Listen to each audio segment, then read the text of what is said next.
Hey everybody, welcome to a special episode of the Slices podcast with Jason Pelligra. Today on the show, we have YouTuber and author Pixel Dan, and we're going to talk He-Man and the Masters of the Universe. Don't you dare miss it.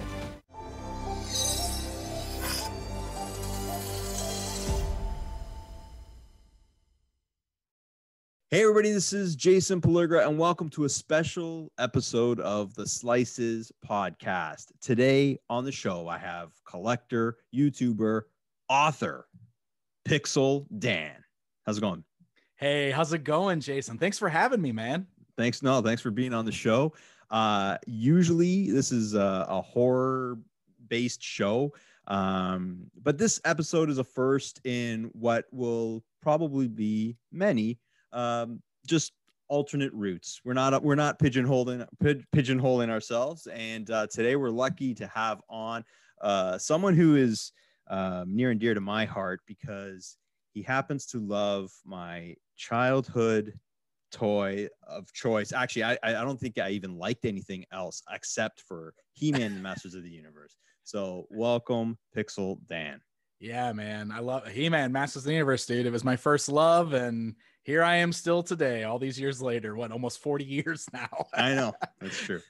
We're dating ourselves right off the hop, but that's okay. That's okay. That's what it's all about. So you have a really massively successful YouTube channel, and we're going to talk about that channel and a lot more, including a new book. And we're going to get into the book, but did you want to tell us or show us this book in question? Oh, I can definitely show you. This is exciting for me because I just got this. So if you aren't familiar, this is my book that is coming out in April. It's going to be hitting pretty soon. This is The Toys of He-Man and the Masters of the Universe. So it's a complete toy guide to the entire run of Masters of the Universe action figures, vehicles, and play sets from the original 1982 line all the way up to 2020. So just before the current line started. Awesome. Published by Dark Horse. So this was a massive project that I've been working on for about the last 3 years now. So I'm amped that it's finally about to ship out and people are going to have it in hand. It's very exciting. It's a massive looking book, which is great. Yeah, it's huge. I can't wait to go through that, and we're going to talk a bit about the book as we go along, of course, but I want to start off with the beginning. How did Pixel Dan start? How did it come about? Are you talking about like the YouTube stuff, like how I became Pixel Dan? Yeah, sure. So I've always been kind of obviously into like the collector stuff, and some of the earliest stuff I did when I like really stumbled onto the internet was start looking up all the things from my childhood that I loved, right? And very early on, I stumbled upon Masters of the Universe and found places like He-Man.org, and that's kind of how I found out that there was going to be a reboot cartoon coming up in 2002 and all that stuff. So that's when I first really got into the community, and I started posting on message boards and really getting involved and sharing pictures and typing up reviews and making custom action figures and all that stuff. Right. It was around 2007 ish. YouTube was still very new at the time. It had only been around for like a year or two at this point, right? Still new, wasn't what it is today, wasn't like such a thing like where you didn't have smartphones to just pull it up and watch it all the time yet. That's what's crazy when I think about how long I've been on YouTube. So I really got into watching a lot of content that was based around retro video games at the time, because it's another thing that I love original Nintendo, Super Nintendo, stuff like that. Nice. And I stumbled upon like the Angry Video Game Nerd, Screw Attack, all that stuff that was just doing all this really cool stuff that was focused on something I loved from my childhood. And I was really drawn to that. I thought it was so cool. And it was at that moment that I think I saw the value in something like YouTube, where just like regular people, like regular Joes like us could just like share our passions about these dumb things from when we were kids, and people out there would watch it and they would care about it, you know? And so I the more I watched that, the more I wanted to do that too. I wanted to do something, but I knew that I had to find my own niche. I didn't want to just copy what Angry Video Game Nerd was doing or all the guys that were doing video game stuff. And while I loved retro games, obviously one of my biggest passions was toy collecting and action figures. And that was something I felt like I knew more about and I was more comfortable talking about. So my first toe dipping into the water of making videos, because the retro game stuff was so popular at the time and big, I found a way to tie those two things together. And I started making videos about toys and action figures that were based on video games. Nice. And I created like this internet series, basically, like my first internet series called From Pixels to Plastic. And that's where the name Pixel Dan comes from, because it ties to that original show. And I started calling myself that when I realized I needed a catchy name, you know, to go along. Because at the time I was still like introducing myself as what my like forum screen handle was, which was Mandalorian 30. So, oh, really? Doing the Mandalorian thing before that was cool. Wow. Yeah. So, like the first couple videos, I was like, hey, I'm Mandalorian 30. I'm going to talk about toys. And, you know, you get to the point where you start realizing, like, I need something better and catchier. And, so, yeah, that's where Pixel Dan came from. Awesome. And I started having a lot of fun doing that. And I was getting some recognition from some of those communities, and like some of my early videos got like front paged on screwattack.com back then, and I got all these views, and that's where I was like, oh my gosh, like I got that rush, you know, like, whoa, a whole bunch of people just watched something I made. This is amazing. So it was about that time that I decided, well, I want to do other things besides just this video game stuff, and I'm a huge He-Man fan.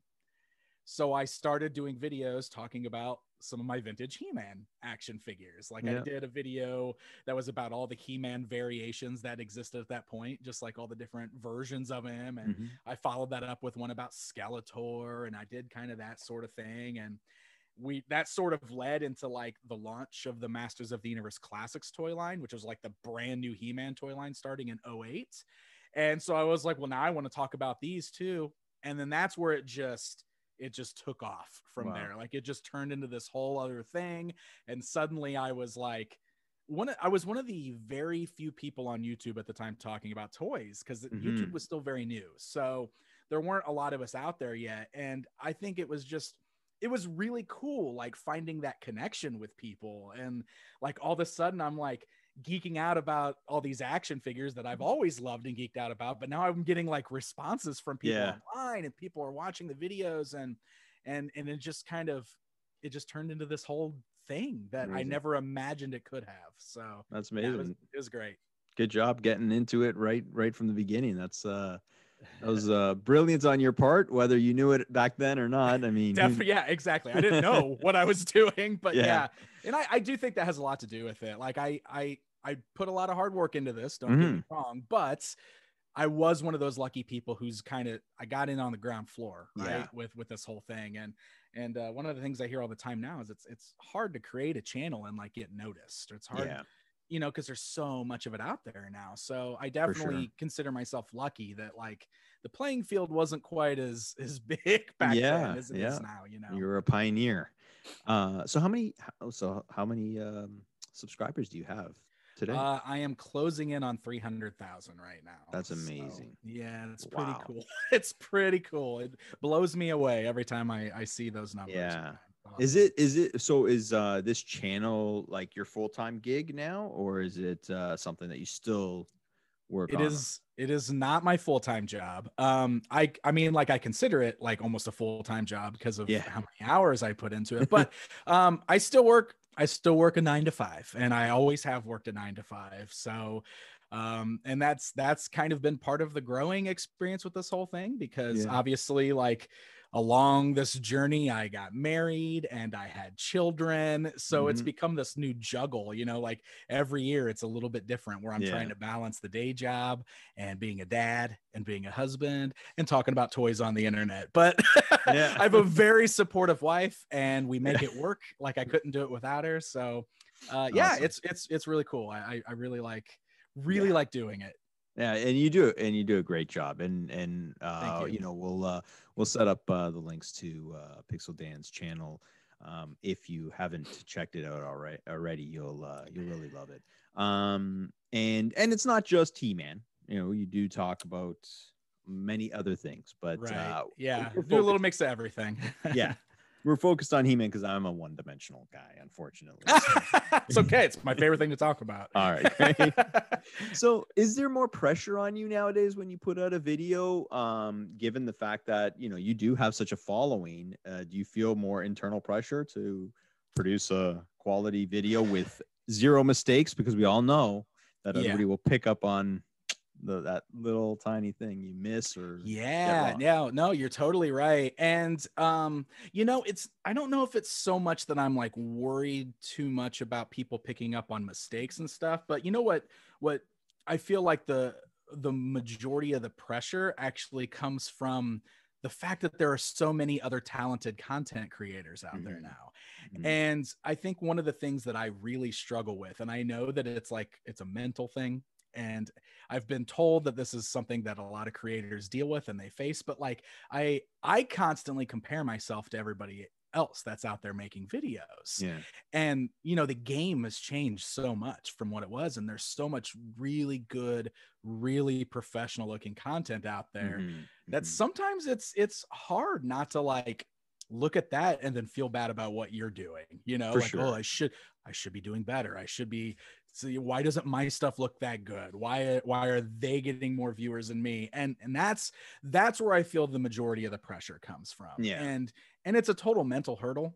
And I realize that. I mean, like, I'm friends with so many great content creators out there, but even the ones I'm friends with, like, I still I get a little jealous of sometimes. You know what I mean? But we're human. I think that's natural. So do you get help from the toy lines now? How you will display new products, sometimes not new, sometimes just older products, but do they send you stuff? Do you get help from Mattel, or is it all search and find it yourself? It really kind of depends. So I have received samples many times over the years from a lot of companies, but that's typically when they've got something brand new. And because I mean, nowadays I guess a lot of us are referred to as influencers, right? We're social media influencers. So a lot of these toy companies have departments that are like influencer relations, and that's what they do. Like, their whole job is to provide products so that content gets made about their product to promote it, essentially. So, I got in pretty early with Mattel when I started doing reviews of the Masters of the Universe Classics toy line. And that was one of the first times I ever worked directly with the company. And that was still pretty new at the time, like sending out product to somebody to talk about on YouTube. So it was very exciting for me, because here I am getting to work with this toy company that made this property that I grew up loving. And now they're providing me with samples of every figure like the month before it comes out so that I can preview it on my channel. Like, that played a big role in the growth, I think, of my channel and my following at the time, because let's go watch Pixel Dan reveal this figure before we have it in hand. So that was a really cool experience. Now, I will say that that's changed a lot these days because of the growth of the influencer community. And now it is much more like, well, there's 50 YouTubers, make sure they all get this product so that they can promote our toy line. And it's not what it used to be. So while I do still get samples from companies from time to time, I have put a lot more focus on just like the things that I want to talk about, I'm going to buy anyway. And I would rather buy them, and I will review it and I'll talk about it. So it's a little bit of both. It really kind of depends on the situation. Was there pressure if they sent you something back in the day? Was there pressure to love it? Love it on your show? There's been, it really, again, that depends on the company and the situation. Like, I never had that problem with Mattel and Masters. Like, I always felt like I could say what I wanted to say. I am a very easygoing person. I don't really get angry or mad about toys, and so sometimes that gets misconstrued, I think, as me loving everything, and that's definitely not true. I don't love, I always feel like I point out flaws and mistakes where they need to be pointed out. But I've definitely had a few instances where a toy company will send me some samples, and then they'll send a one sheet with it, and on the one sheet, it's like, please don't say anything negative about our product. And it's like, at that point, it's like, well, what am I doing here? Yeah. Then? You know, like I don't want, you're not paying me for this. I'm not, you know what I mean? Yeah. So I steer clear of that sort of thing. And I think that's one of the things that is good since I'm established. You know, I've been around and doing this for a long time. A lot of the toy companies know me. So I think they know what they're going to get from me. Yeah. And,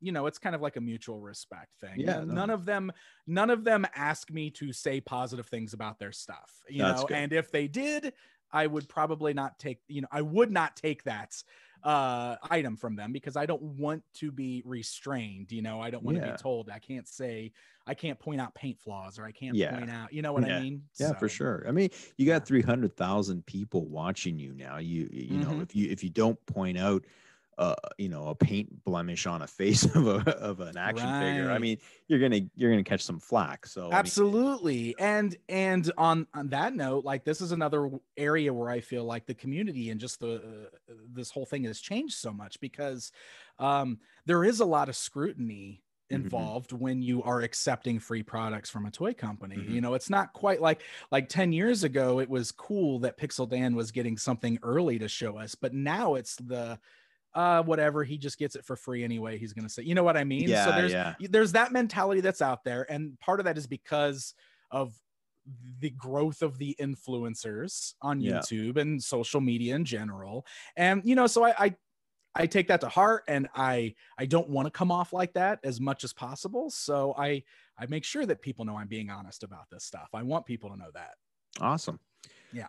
Okay, so we got a little bit of the insight into your inside information into your channel, which is, I mean, you're pretty transparent on your show to begin with, but it's always kind of good to hear it from you in a different kind of environment. So one of the things that I didn't mention at the beginning of the show, along with this being a special episode of the Slices podcast, we are going to be, Pixel Dan and I, drafting He-Man. So I want to go over the rules of the draft, and we're going to do it intermittently throughout this interview. And okay. thankfully Dan has agreed to do this. I just thought it'd be something fun, so why not? Sure. Yeah. So each of us will take turns throughout the interview drafting characters or vehicles. I'll get into that. Both drafting participants need to fill the following criteria. So there's going to be 7 characters drafted. One of them at least has to be an evil Horde. One of them has to at least be a Snake Man, and one of them has to be female. Now there could be more. It could be a roster full of Snake Men minus a female and a Horde. A roster can be filled at any point in the draft, which means that a vehicle, for example, which everybody, the participants have to have 2 vehicles, one each. You can pick that first if you want. If you think that your opponent is going to be coveting that vehicle and you want that vehicle, draft away first. And finally, there'll be, I would say a play set, but I don't want to just say play set. So I said a base. So Castle Grayskull, Snake Mountain, Fright Zone, Slime Pit. One of those has to be drafted as well. After we're done, we'll compile the rosters, and then we'll put it out to the public to see who drafted a better team. Are you okay with that? Yeah, let's do it. Okay, cool. I'm excited. All right. Okay, so we'll start round 1 in a little bit, but first I want to get into the original 1982 series of He-Man. Yes. So, so I'm up in Canada, and I got them pretty early on. I'm in Toronto, so I'm not like, making igloos and praying for, praying for a shipment of like Rubik's Cubes to come in. We actually got He-Man in our stores. And we got them pretty early on. I believe Christmas 82 is when I was starting to get them all. So I was right there at the beginning for He-Man. Were you as well? So I'm on the younger side of He-Man fans because I was born in 82. So I was born the year that the toy line launched in the stores. Okay. But like it's funny because when I look back at my early childhood, like that's all I remember really being there was that property. And that's because like, I mean, as I was growing up, that property was like hitting its stride, you know, and with the Filmation cartoon hitting TV and making it massive, like that's the stuff I was watching, you know, when I was for young. you, it was always there.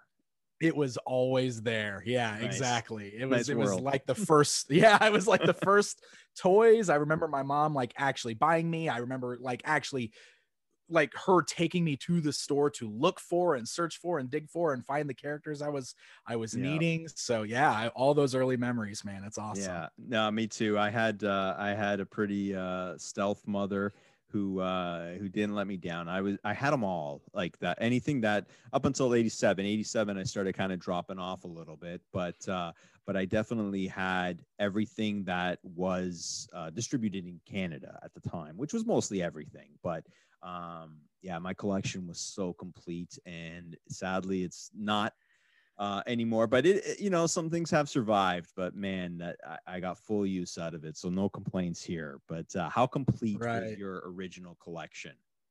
Oh, I had so many, and I didn't have everything because there were a few figures that I didn't even realize existed until I was a collector because I didn't have them as a kid. You know what I mean?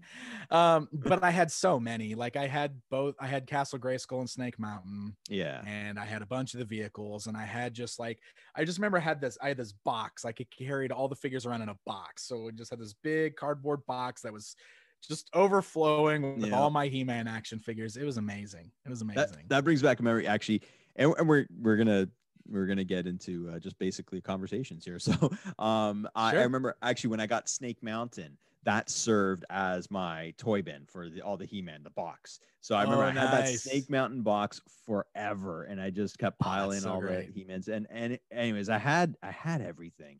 And I was really up to date. And then only kind of, as you said later, like, you know, when the internet came around, when that darn internet came around, burst my bubble, that I didn't have everything. Like, you know, there were certain things that weren't really in Canada, and but for the most part, you know, I had a pretty healthy collection, and I was pretty happy with that. But what were the highlights from that original toy line for you?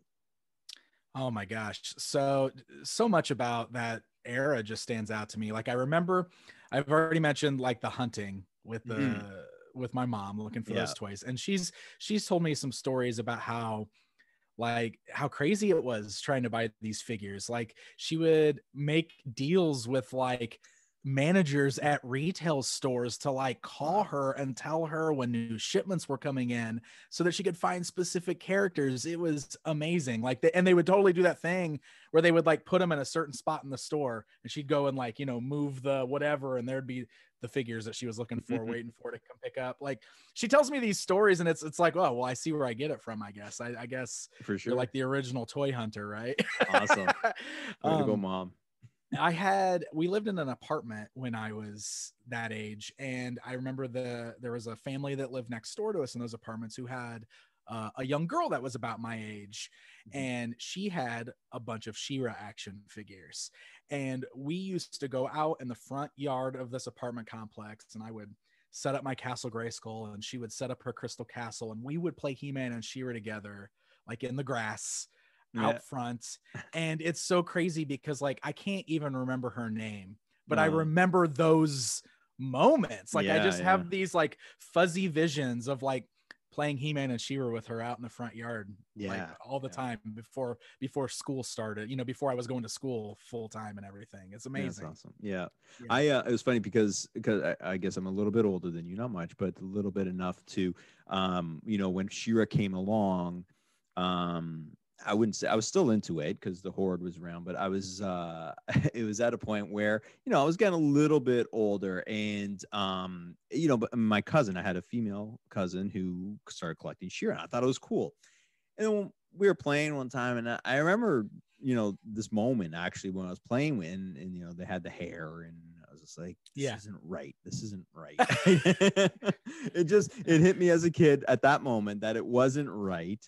I do appreciate what She-Ra brought, but I am in the camp where I like my He-Man to stand alone without She-Ra. So sure, I see that. Well, I mean, and that was so like when we were kids, right? Like that was beaten to our heads.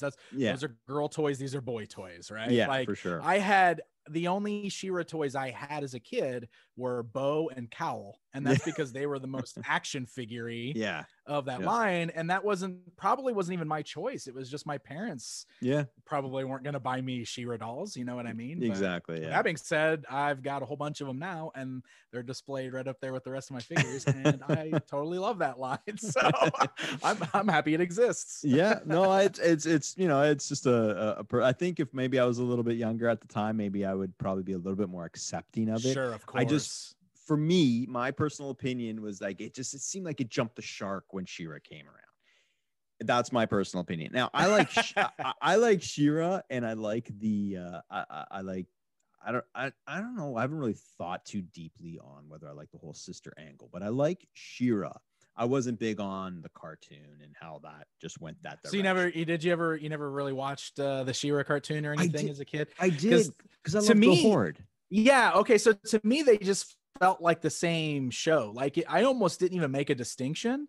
Oh, like really? Other than the fact that He-Man wasn't there all the time, but I remember going to see Secret of the Sword in the movie theater. Me too. Yeah, I did see that, and I loved it. And so, like, I don't know, like to me, I guess it just always seemed like it was part of it, and it seemed like it went hand in hand. But so, I liked Secret of the Sword. I did like that. And at the time I was buying into it. And then when the cartoon came around, I just, again, I don't know how much of it was me just getting older, or if it was just, I just felt it to be a little bit redundant maybe, and maybe not as cool. I don't want to just throw that word around like you got to be cool, right? I don't know. That was my opinion. As a collector though, like now, I mean, I see the value in collecting the characters and stuff like that. But I don't know. I personally I hate how whenever there is a He-Man relaunch of some sort, and there has to be She-Ra waiting in the wings to catch on to it. I hate how they're I guess united. I think that's just how it is though now, like there's so many people that grew up with them together, and I know there was a lot, and there were a lot of She-Ra fans too. There were a lot of guys that were She-Ra fans too. Absolutely. There's a whole community that loves Princess of Power. So I don't know. I'm happy that she's still around. I'm happy that they're still doing stuff with her. Like they even just put her in the Origins toy line. Yeah. I think that's pretty awesome. So yep. That's where I stand with She-Ra. I like She-Ra. I could tell. We differ on that one, but it's not, like I said, that's totally cool, man. And that's totally fine. Yeah. And it's not like I hate it. I like the He-Man world the way it was when I first got into it. And I've heard that a bunch, like especially the fans that are a little bit older than me that like experienced all of the Masters of the Universe stuff before She-Ra came around. So I totally get and I totally appreciate that. Like to me, they've always been together because that's just the way my memories are. You know what I mean? It's always been He-Man and She-Ra. So no, I totally understand. And you benefit from that actually, because they like you said, they always will be joined, and that's just the way it is. All right, so kind of touched on okay, so actually, was there one figure from the old 82 toy line that was your guy? So my favorite, it's funny because he's actually one of the later figures that came out towards the end, but I loved him, was Mosquitor. One of the Horde members there, and it was totally his gimmick that made me fall in love with him, because he's the one where you pump the button on his back and the liquid blood flows through his chest. So cool. And as a little boy, that's like the coolest thing in the world.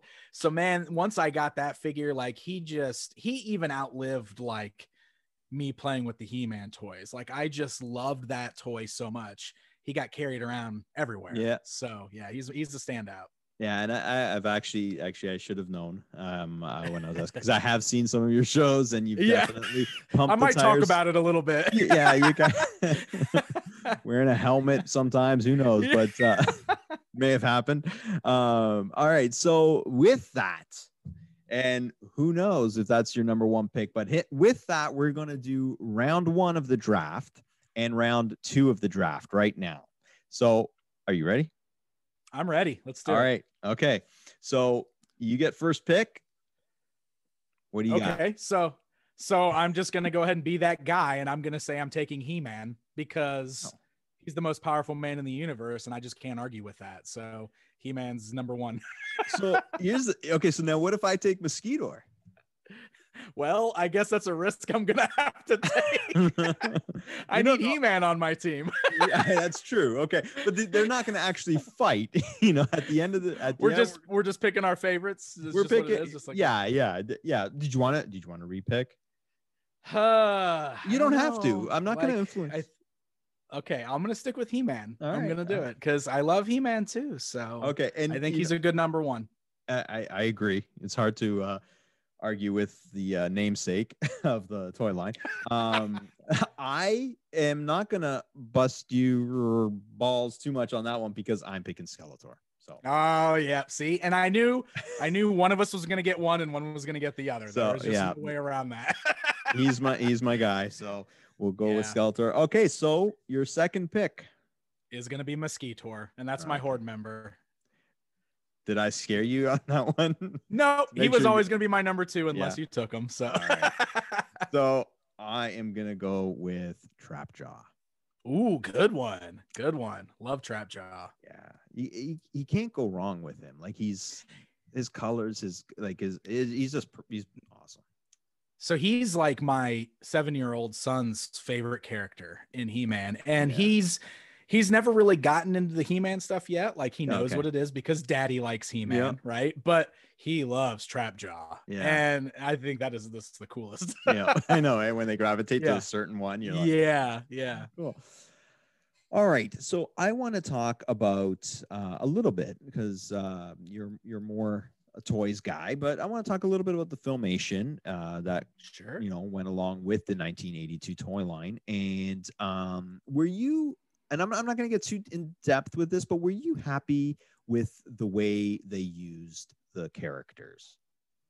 So as a kid, I guess I didn't really know any different with them, right? Mm-hmm. And I think this is going to be another one of those things where, because I always see with the fans who are older, a little older than me, who lived through Masters of the Universe before the Filmation cartoon, they seem to prefer that darker, grittier setting, and the cartoon was a little too happy and bright.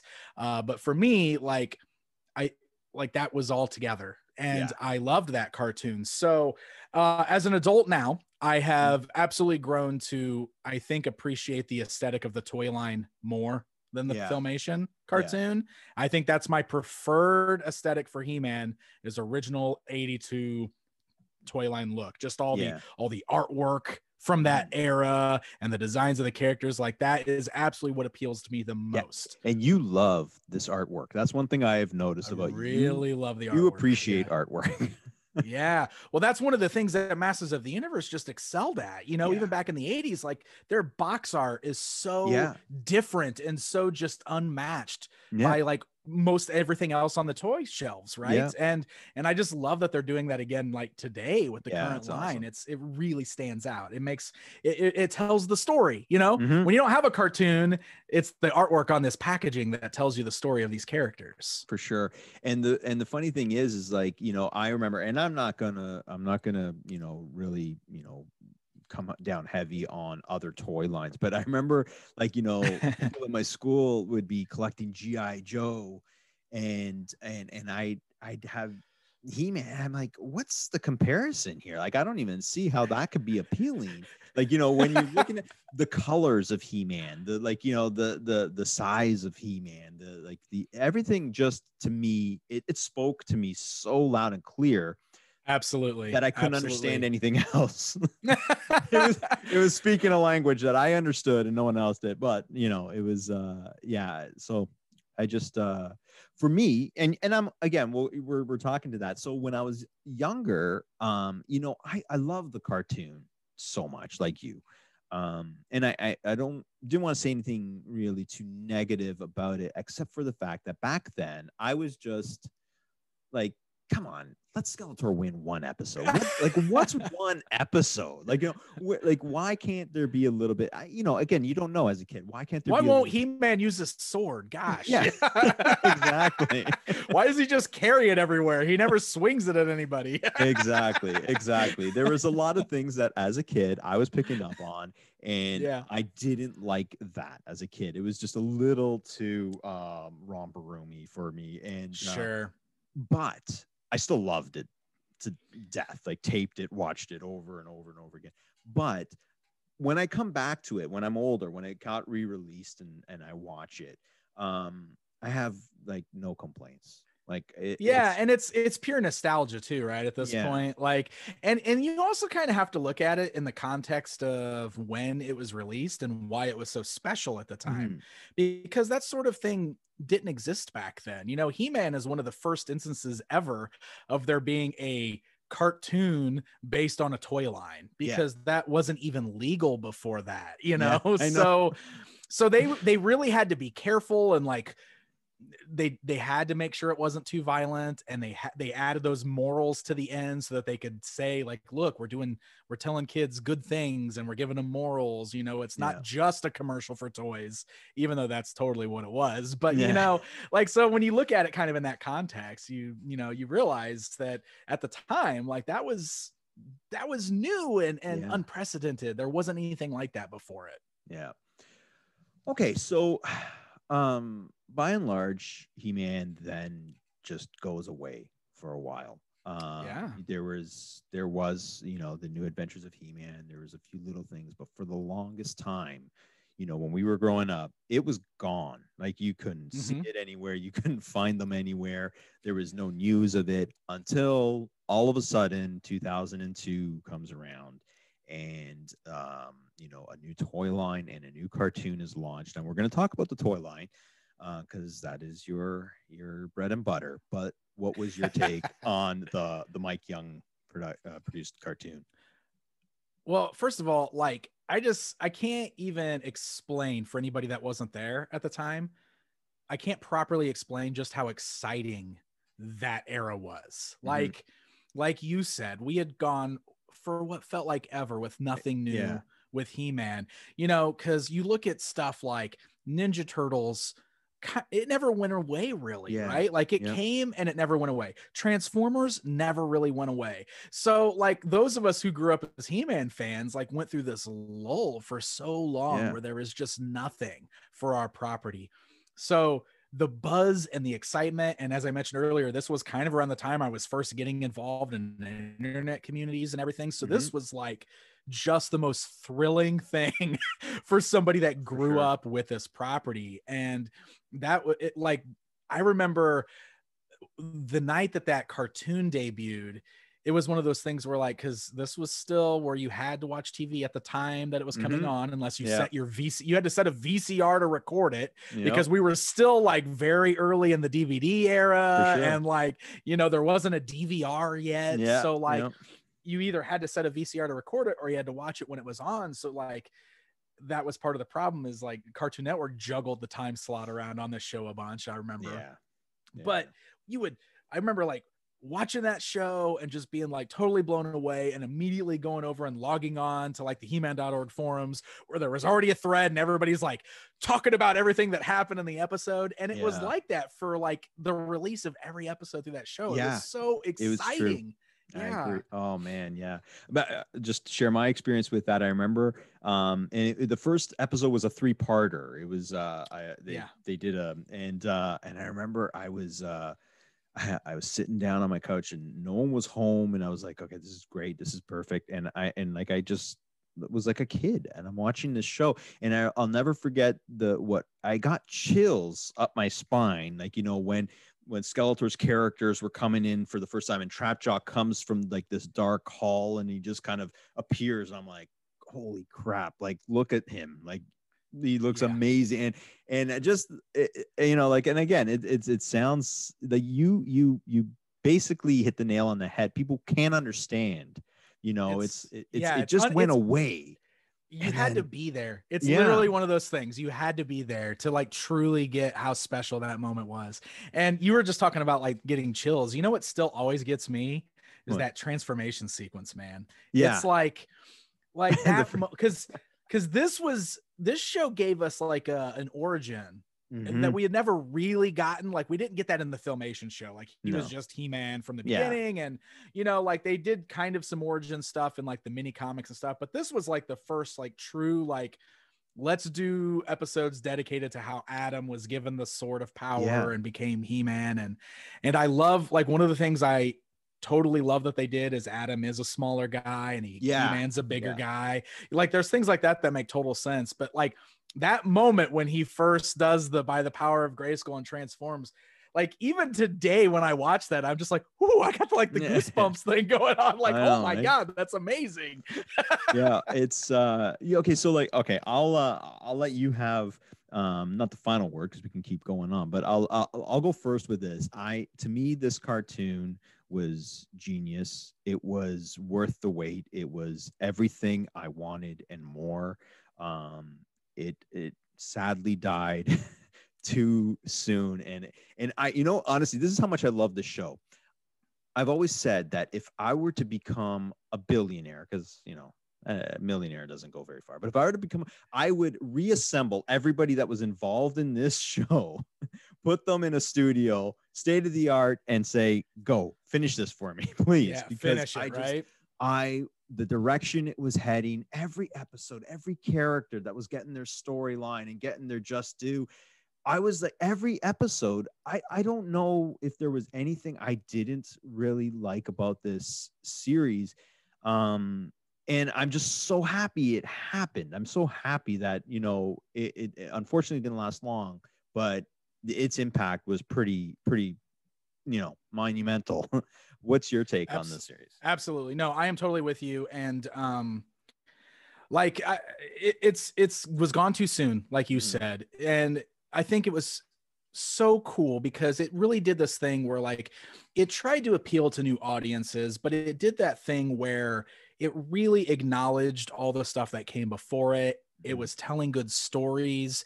It was hitting all the right notes with the nostalgia and like giving us a reason to tune in every week, because the way that they were essentially introducing all the different characters to start assembling the teams that we know and love, you know, every week, like that was so genius. And then, you know, we got the big build up to the Snake Men, and we did all the Snake Men stuff. And then they started setting up for the Horde, which was so exciting. And then that's the moment where the axe came down on the whole thing. And we never really got to go through it. So at least there was that one episode though, right? There was that one episode, thank God, you know, where you got to just see them all, and got to see the Horde, and that's where we got the King Grayskull story and everything, which I like. I thought that was really cool. Me too. I loved it. I loved everything about it. And it's still kind of like as much as I love the Filmation show, love it. Don't get me wrong. Love the Filmation show. But for example, like when I was trying to introduce Spencer, my son, to He-Man cartoons, I showed him the Filmation stuff, but the 2000X series is like that feels like the good, like action oriented, like storytelling type show, and that's totally the one he cared more about. You know, that's the one that grabbed his attention. It's sad that it didn't do that for that particular generation of kids, otherwise it would have gone further than it did. But one of the cool things about what I've been doing, you know, with the whole Pixel Dan thing and being involved with PowerCon and stuff like that, I've gotten to meet a lot of the people that worked on that show. Like I've actually become pretty good friends with Brian Dobson, who was a voice actor. He was Skeletor in the show, as well as a couple other characters. And you know, like it's cool because you know, he's recorded Skeletor voices and stuff for me just because such a great dude, you know. And but I got to become friends with Dean Steffen, who was like the head writer, like producer basically of the Mike Young Productions series. And he sadly passed away just a couple years ago, but like he was such a great guy. And he was really really connected with the community. Like he was at PowerCon every year. He was hanging out with everybody, always loved talking about the show, talking about things that he wanted to do with the show if it were to keep going. Like he was such a great guy. And man, that show deserved so much better than it got with Cartoon Network flip-flopping time slots and all that kind of stuff, because it's still one of my favorite iterations of He-Man, no doubt. It is 100%. They were nailing everything. You know, and you know, it's just it's like they were about to I'm not going to spill my, I don't want to say too much because we got another draft round coming up, so I don't want to say, but there was one of my characters that didn't get in there, and I wanted it. Yeah, I won't say anymore. But now here's a question for you, because I don't think we're two people sharing this opinion. I think, for Masters of the Universe, there's a lot of people that share the opinion that we have about this 2002 series. Do you think that the storylines that they have, put out, I'm trying to think, do you think it's going to be hard to take those stories away? Like, for example, Odafess and Stinkor, or even some of the more bigger storylines, because they were so well done and they were so welcomed. Yes. Can you see a world now where we don't have those ones? Not some of that stuff. Like for Keldor, I mean, Keldor is just totally canon now. You know what I mean? And they alluded to the Keldor stuff back in the original toy line, but they never got to it, and they never showed us anything. So all that we really know of Keldor now is from that show, from the 2002 show, and that story beat right there has maintained ever since. You know, like we got the same Keldor look in the classics line. There is a figure of him coming out in Origins now. We're getting a Keldor in Origins, and he's inspired by that look from that cartoon. Same with Cronus, which is Trapjaw.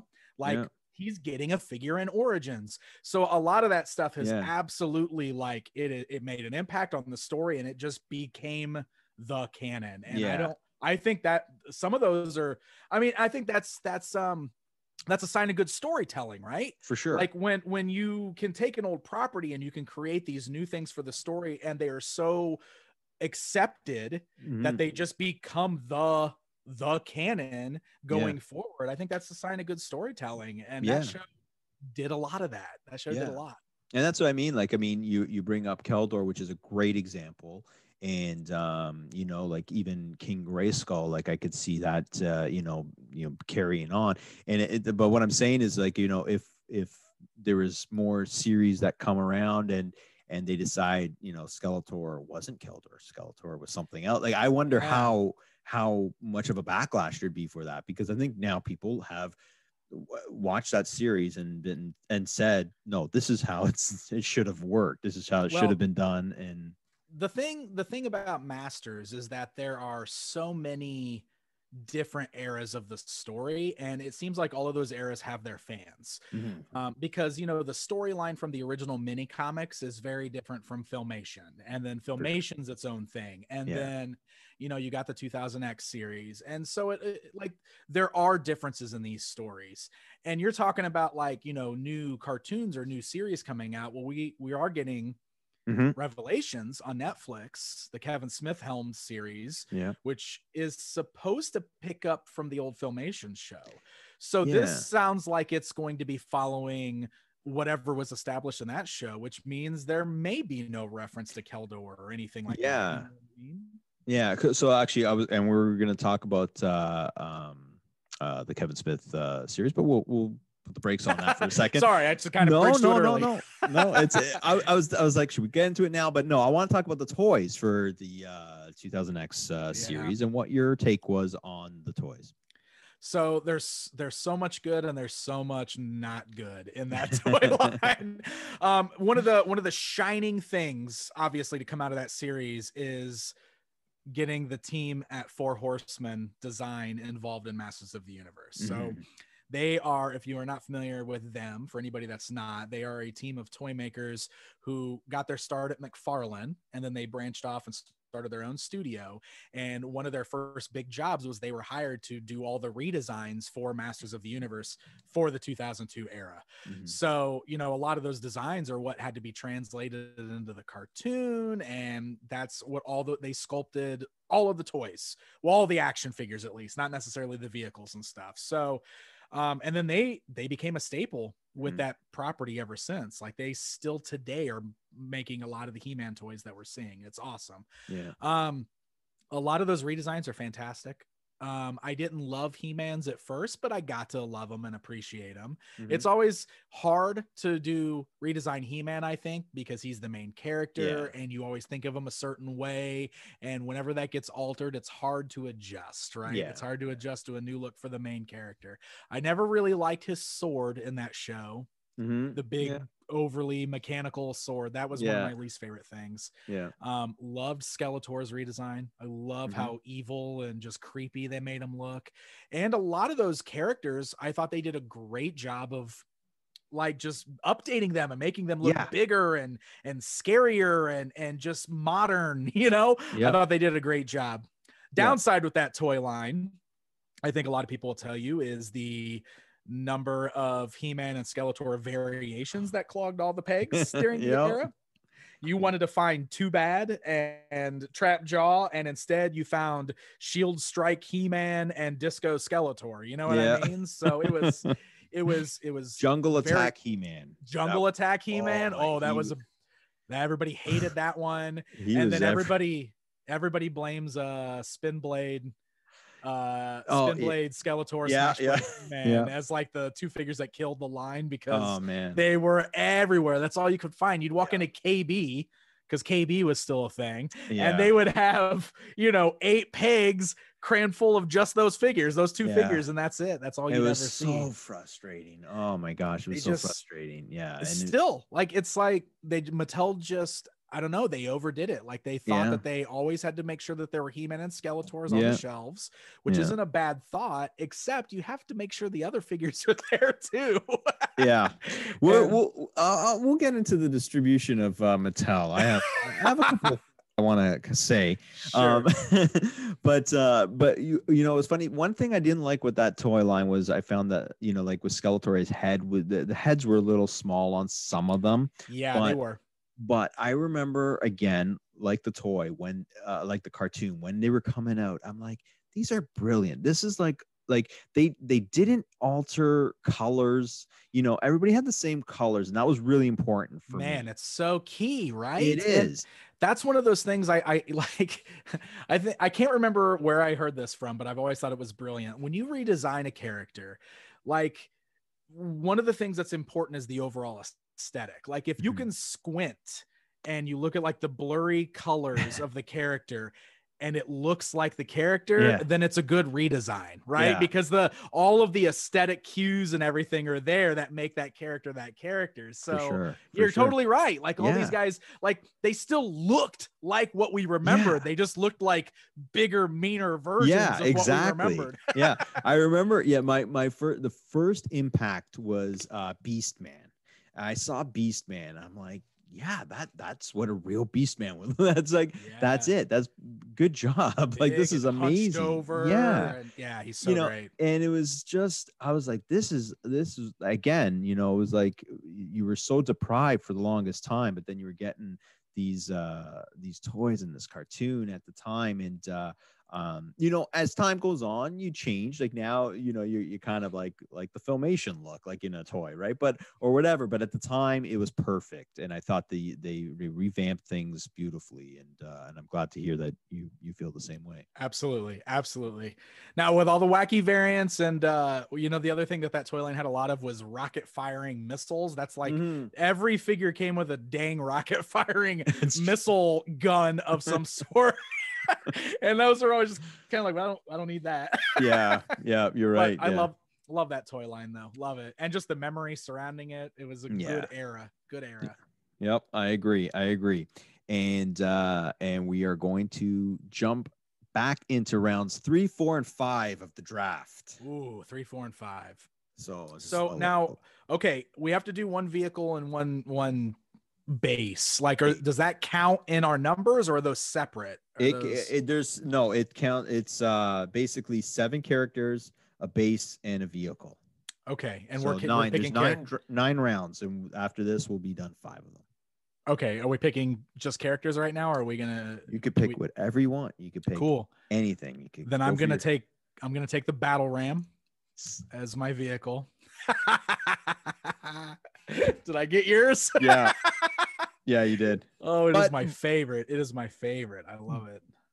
While I lost the battle ram, because I was gonna pick it for sure, I'm happy to know that you appreciate it so much. It's my favorite. It's my favorite vehicle. It was the best. So good. So good.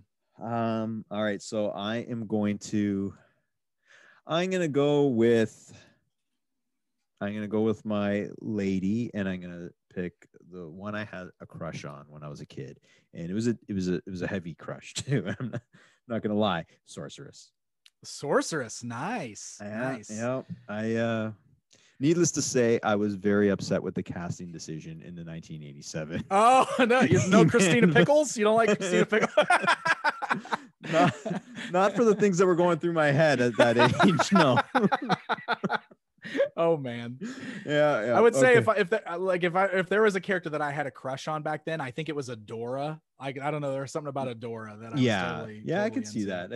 I was really into the sorceress. Like, really. Now we're talking about cartoon crushes. Yeah, right. I know. I all my other episodes are like, all the blood and you're covered with, and then I'm like completely nerding out on this, but I don't mind. This is the way it's got to be. All right. So Battle Ram and Sorceress have been claimed. You're up. All right. So, I was thinking like Tila was going to be like my easy grab because I love Tila. Great character. But I almost think I'm going to go a little more like more obscure for this particular choice. And instead of outright taking Tila, I'm going to pick the Green Goddess as mine. Wow. So the Green Goddess, of course, if you don't know, is like from the early mini comics, and basically like she kind of is Tila and kind of is the sorceress, but she's the goddess and she was all green, but she looks like Tila. Yeah. So that's who I'm picking. Nice. Yeah. Trying to show me up. So you got the sorceress, I got the goddess. How about that? I know. All right. Okay. So this is the one that when we were talking about the 2002 series, and I was saying, this is one of my favorite characters, and I think he was close to showing up, but he didn't. Faker. Nice. I have loved Faker. For some reason, the first time I ever saw He-Man was at my cousin's house, and he had Grayskull, He-Man, Skeletor, and Blue He-Man is what we called them. Blue He-Man, yeah. For some reason, that took. I don't know why. I can't even explain it. Very disappointed with the filmation. And then just he kept getting swept under the rug. And I've never got to see him the way he needs to be shown. And but I'm picking him on my team. Now there's something special about Faker. Like a lot of people, like he's got a cult following for sure. Yeah. I've always really liked Faker. And it's funny because like the doppelganger thing is such like an overdone thing. Like it feels like every property's got like a doppelganger of the main hero, right? But no, something about Faker is just special. And I don't know what it is. Like the colors maybe, or and you're right about the doppelganger. Like so many times I'm like, that's lame. Like what? Like, but with and then I always got to create an evil version of the hero, right? That's just like such an easy go-to thing. Yeah, it is. Yeah, it is. Yeah. All right, so that's end of round 4. So round 5. So okay, you still need a Snake Man and that's pretty much it. And then a base, and then the rest anything. But we still got 3 open character spots, right? 5, 6, 7. You've got 1, 2, 3, 4. 4 open spaces. Okay, I'm gonna pick Spikor. I love Spikor, and he's talk about a character that hasn't really had any media presence, like because he doesn't get to really show up too often. Like he was in the Filmation cartoon a little bit, but but really, I love his original toy. He's one of my favorites. It was pretty cool, great color, and he's got online there's some amazing art for him. Like, you know, there's some amazing designs. Like you could go, you know, pretty far with him. Yeah. Guy covered in spikes. I mean, come on. Exactly. That's awesome. Yeah. With a trident for one of his hands. Yeah. It's so cool. Yeah. It's so cool. Yeah. Okay. I still need a Horde and a Snake Man, but I'm gonna go with Beast Man. Solid choice. I love Beast Man. He's good in the corners. You know, he works his butt off. He'll be good on my team. I'm pretty happy. You got Skeletor, so you got to have his number one there, right? Yeah, he's loyal. You know, I'm looking at my team so far, and I don't have very many heroes. I have a lot of villains on my team, and actually, you're a little bit more diverse, but. So I'm all over the place with my list. You're surprising me. Yeah, but this is what makes it fun, right? So, okay, so we're done with 5 rounds. So we'll get back obviously to the draft, which is heating up and getting personal now that the battle ram has been claimed. But now I don't know what I'm gonna do. I have 2, but anyways, we'll get to that. All right, so I'm gonna talk about the special toy lines of He-Man. I mean, it was a $1 billion toy line. You know, we've seen the specials, and you kind of alluded to this earlier, which was definitely a question I wanted to ask, if maybe you knew or maybe you could share your opinion on. It was massive.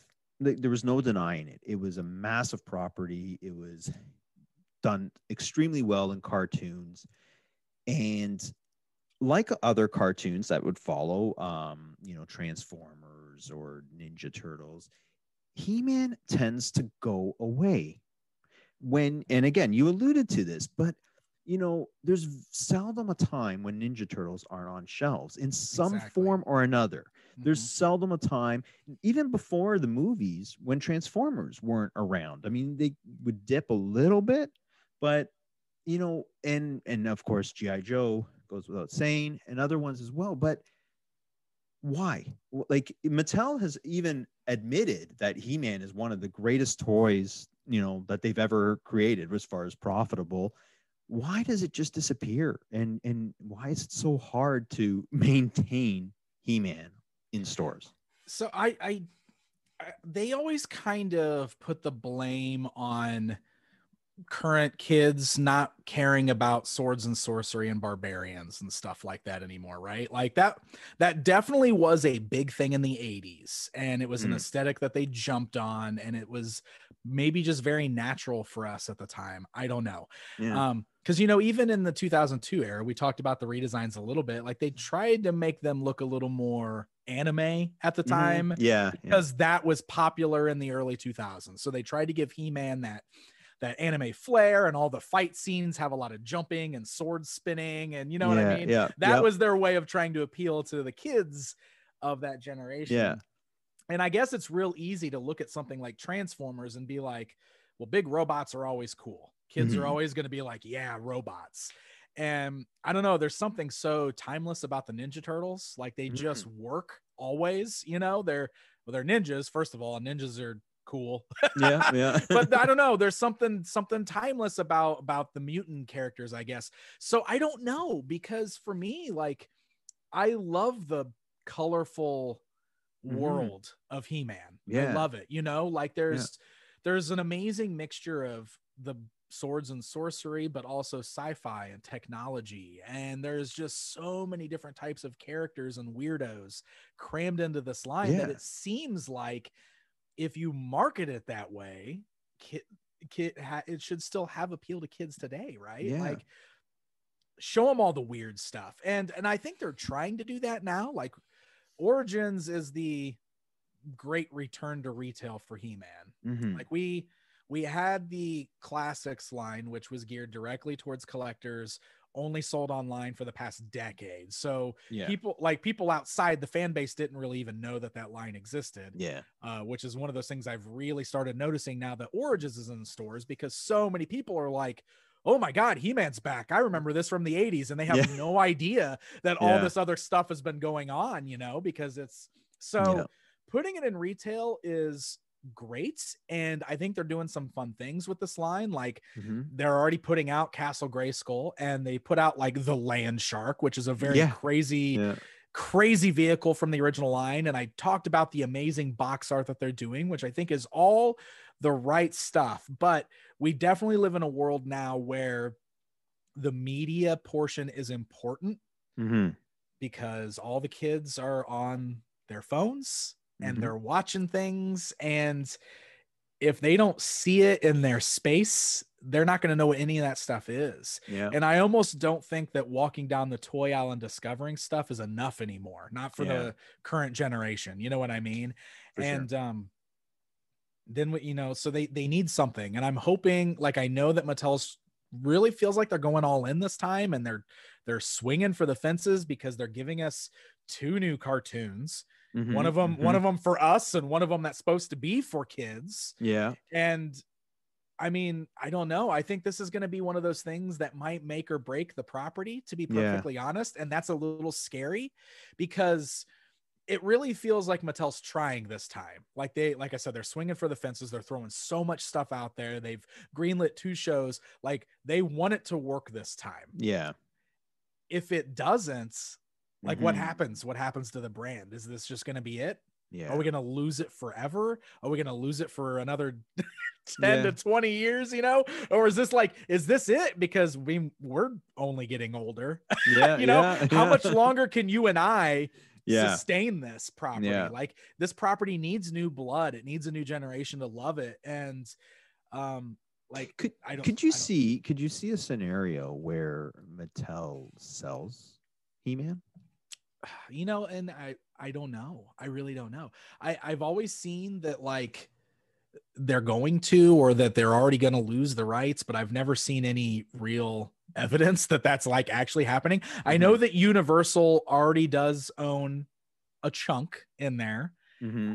I think Universal straight up has She-Ra, I think, because it's weird. He-Man and She-Ra are separate licenses. It's real weird. Yeah. Even though they're intertwined. But, like, I don't know. This is one of those things that I don't feel like, it's kind of one of their babies. Yeah. And it's one of those things where, like, I feel like even if it doesn't work for them and they're not going to produce toys anymore, they would rather sit on it than let anybody else have it. You know what I mean? Yeah, it feels like one of those things. Yeah. So let me ask you a question then about Mattel, because you said that they're really swinging for the fences on this one. How do you feel their distribution of Origins has been so far?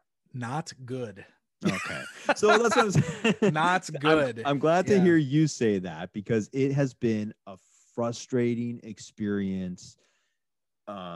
You've been hearing for the longest time that, okay, Origins are coming. And it's funny, when I first saw Origins, I did not like them. They didn't translate well from screen to, like, my eye and everything. But then when I think a lot of people had that exact same thought. It's a weird thing where you had to get them in hand, and then all of a sudden you get it. You understand what they're doing. Yeah. And the first one I got was the Sky Sled and Prince Adam.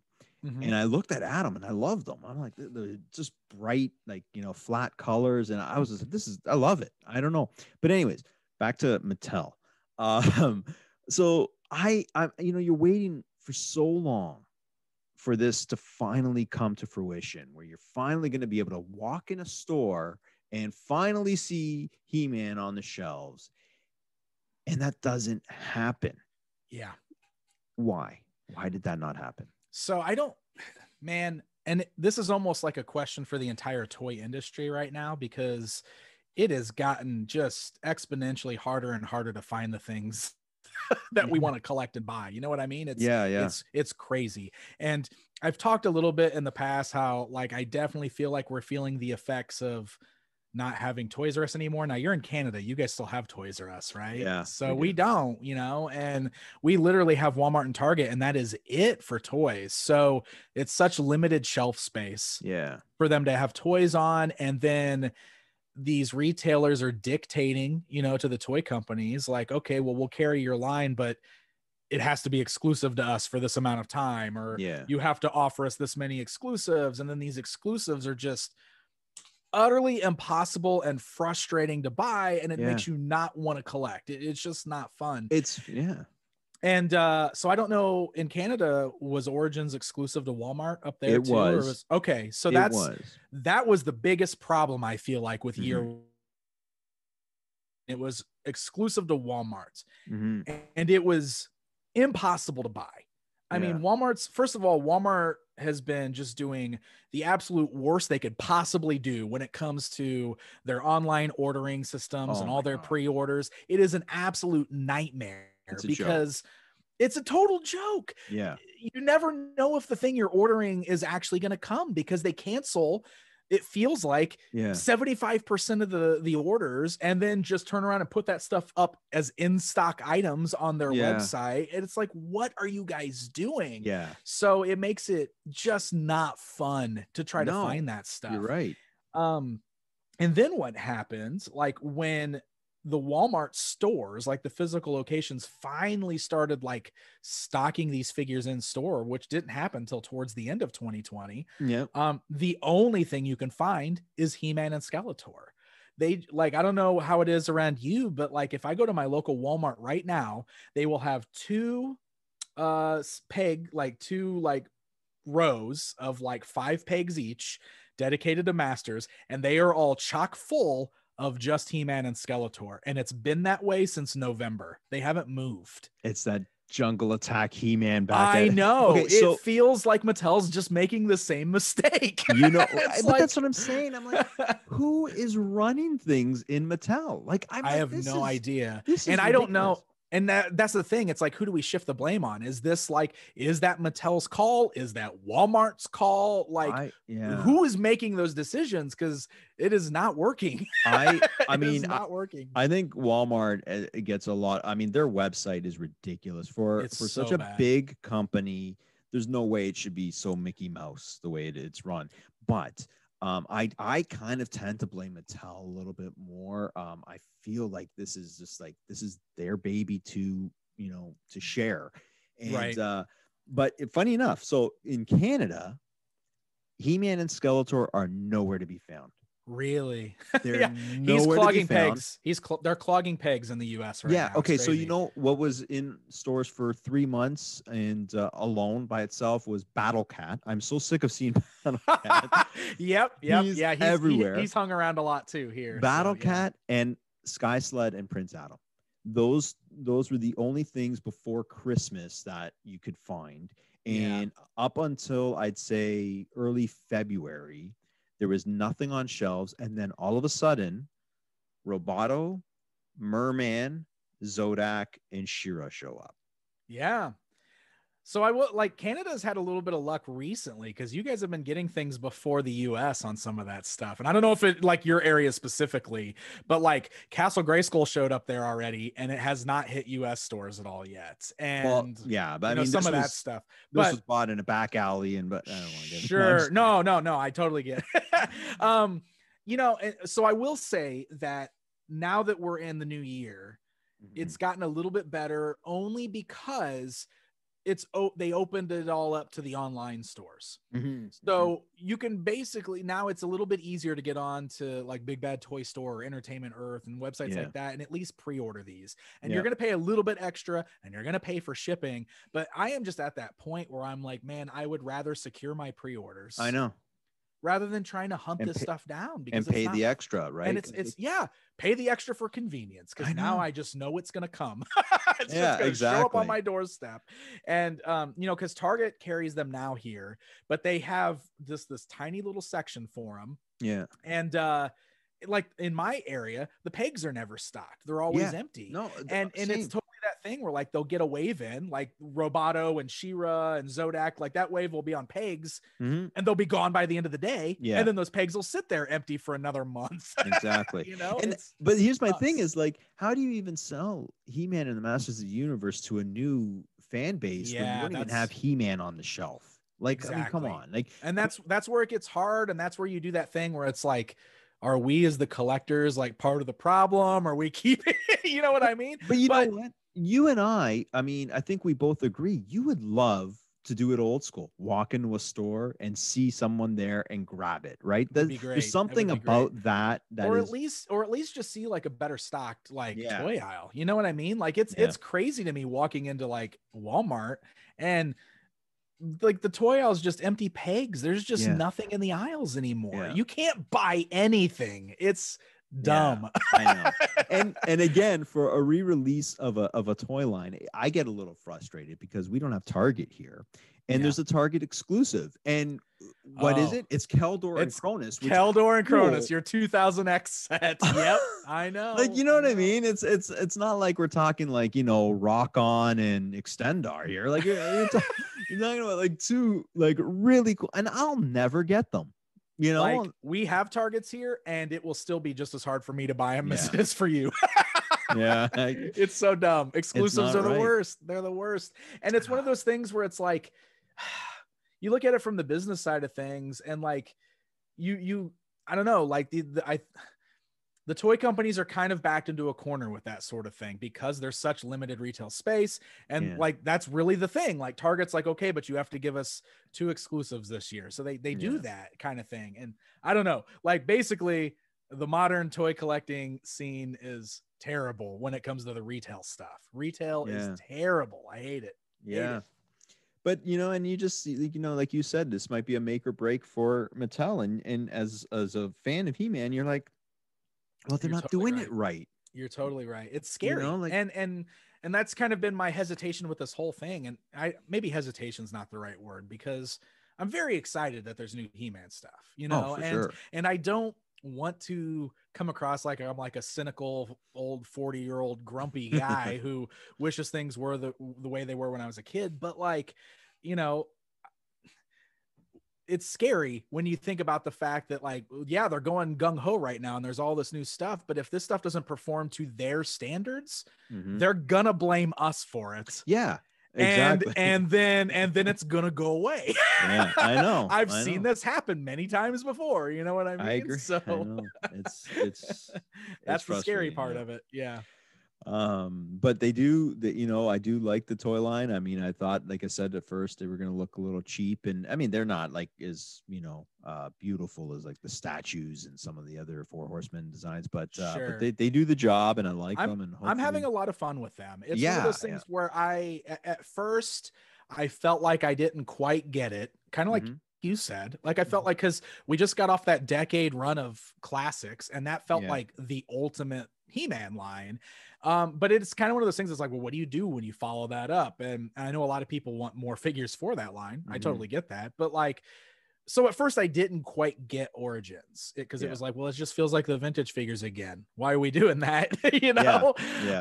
But like the more I've been buying them, the more fun I'm having with them. Yeah, me too. And the mixing and matching is a really cool added play feature. And I've been having fun swapping parts on figures and seeing what silly things I can come up with. And you know, I love the box art, and I love that they're doing vehicles and play sets. Like that's really nice to see.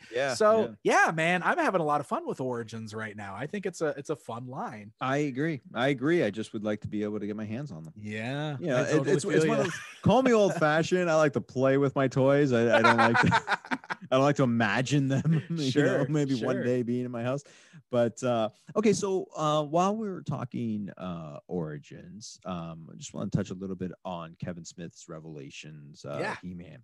Now, did these toys tie in at all with that series? So their Origins doesn't, I don't think, because they're releasing a new line that's going to be like secondary. So it's like another line. So Origins is going to keep going, I guess. But then we're also getting this line called Masterverse, which to me kind of seems like Mattel trying to do like the Marvel Legends type thing with He-Man. Okay, yeah. Because this is going to be like a 7-inch fully articulated line, and it sounds like it could be like based on anything. But the first wave specifically is based on Revelations. So like it's the character designs from Revelations, but it sounds like going forward, like it could include characters from different things. That's why I said it feels like the very Marvel Legends, you know, how inspiration from different eras and stuff. So so I guess we're getting 6 or 7 figures at least that are based on Revelation, and those designs. So it's so weird with Masters. I mean, like, you get it's famine for the longest time, and then all of a sudden 2 cartoons, 2 toy lines, 2 toy lines, and you probably 3, because I think they're going to do a toy line for that kids show too. So we're literally going to have 3 different He-Man toy lines. So I mean, retail. So. I just but like, I mean, we've been through a lot with Masters, and at times they could be really, really good, but at times they can't get it right. And I just really hope that this new cartoon animation, I just hope that they get it right. I do too. I want something. I mean, I'm going to be selfish on this. I want something that I could be really excited about. I just, like, we've talked about, like, I feel like I've gone so long as a He-Man fan not having something like that. The 2002 series was the last thing like that we like could point to and be like, oh, have you watched this? It's amazing. I'm a big fan of all the Marvel Cinematic Universe movies. Yeah, me too. And it's exciting and it's fun watching these. And it's one of those things where sometimes I just will watch one of those and I'm like, man, I wish I could feel that excited about He-Man. Yeah. I wish I could watch something modern that, like, did what they're doing for those characters with He-Man. And the potential's there. That's the thing. It's there. That world is so lush and full of just great characters and amazing scenery. And, like, man, we could get some really cool stuff. It could be a Lord of the Rings. It could be a Lord of the Rings, man. And it just has to fall into the right hands. And it really does. Yeah. And we'll see. So fingers crossed. Fingers crossed. Right. I hope Revelation is fun at the very least. Just something fun and and then the new cartoon for kids. I want nothing more for that cartoon than for it to make new fans. So even if I hate it, but the current kids love it, that's all I care about, because that's for them. I agree. Bring in some new blood. Agree with you, and I have a feeling I'm gonna hate it. I don't want to think that way, but I know. It's gonna be a weird one, but who knows, right? Okay, so that brings us to round 6 and 7 of the Masters of the Universe draft, and you're looking scared, so I feel like I maybe have you on the ropes here. Yeah, I'm trying to think. I've already picked some good ones. Okay, so I'm gonna go ahead and grab my base right now. All right. This is probably not one that you would expect, maybe, but I'm gonna go for the slime pit as my base. Watching your videos, I did kind of expect it. Oh, did you? Okay, yeah. So, like, it's real easy to be like Castle Grayskull, but, like, I think I'm gonna go slime pit on this. Well, I love the slime pit. See, I had a feeling you might go that route. See, I have a scouting report on you. You don't have one on me. But I was, in a way, I was like, oh, please pick Grayskull or Snake Pit, because Snake Mountain, because I can't pick between the two of them. Like, I love them both. But I will pick my base right now, just to keep it consistent, and I'm gonna go with Grayskull. Nice. Gotta pick something good. Can't beat it. Yep. All right, so I'm gonna guys picking like everything bad, so it goes to figure. Makes total sense. That's okay. I love the bad guys. Most of my selections bad guys too. I think it's true. You're kind of okay. So here we go. Snake Man. My Snake Man. All right. I'm picking Tongue Lasher. Good one. Yeah, I've always loved his colors. Yeah, when he first came out. Back in the day. He looks more like a poison dart frog than he does a snake, but I love him. He's so cool. No, he does, definitely, for sure. Okay, so I have 2 to pick, and I just realized that they have to be a Horde and they have to be a Snake Man. So that makes it a little easier for you. Yeah. So I'm not going to be picking any good guys anyway. So I'm going to go with this is tough. Because I'm still on the fence of who I want to pick with the Horde. I'm going to pick my Snake Man, and I'm going to pick Ratlore. Ooh, Ratlore. Nice. The General. Nice. Love it. Yeah, General Rattler from the 2002 show. Yeah, love it. So good. Anyways, all right. So we are 2 away from completing our draft. You need 2 characters. Just 2 characters, right? I've already fulfilled all my requirements. Yeah, and I need a Horde and a vehicle. So okay, cool. All right. So I want to talk a little bit about some of the other toy lines, the ones that people don't know too much about, and that they should. So let's talk Four Horsemen. You kind of I was going to ask you to explain to us the Four Horsemen, but you already have done. Man, I just jumped ahead on your whole thing. I'm sorry. And you know what? No, it's all good. Do you have any personal relationship with them at all? I do. Yes. I've been very honored to really get to know those guys, especially CB Cornboy and and Eric Treadaway over the years. So they're great dudes. Brilliant guys. I've been able to visit their studio and do some fun stuff there, watch them actually like do some molding and everything with resin. It's pretty cool. So I get to basically see those guys every year at PowerCon, sometimes San Diego Comic-Con. So I get to see them a couple times a year when we can go places and do things. Yeah. And remember those times? Really, yeah, I know. They feel so far away, but they do. I've had a pretty good relationship with them over the years. That's really awesome. They're brilliant. They've done so much for Masters. It's amazing. So what's your favorite Four Horsemen contribution to the Masters? Well, I mean, probably the 2002 line, that's just like, that really injected new life into the property, and it kind of set a standard, you know what I mean? Like, so much so, like they have become so synonymous with the brand because of what they did for that particular era, that like every time a new He-Man toy line gets announced, the first things the fans ask are the Horsemen making them, because like that's just what we want now. Like they've just done such a great job of handling this property, and they care about it a lot. And that, I would absolutely say, their redesigns for the 2002 era is one of their best contributions. Absolutely. And now they are currently on hold because Mattel has decided to get busy, for lack of a better term, right? But they're on hold.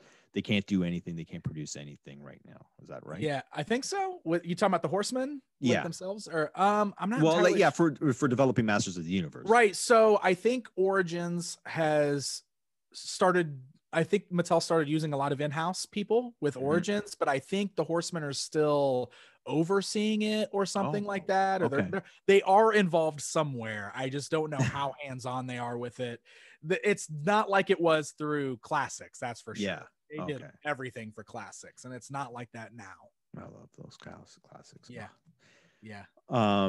So if everything does go to hell, like we hope it doesn't, and Mattel decides to just completely sit He-Man down on the shelves, we'll still have the Four Horsemen ready to give us stuff. Is that safe to say? Well, at the very least, like, they're rocking out that Mythic Legions toy line, which is like their own property, and it is awesome. And if you love like the swords and sorcery kind of aesthetic, I mean, you got that to fall back on. It's a I guess. Yep.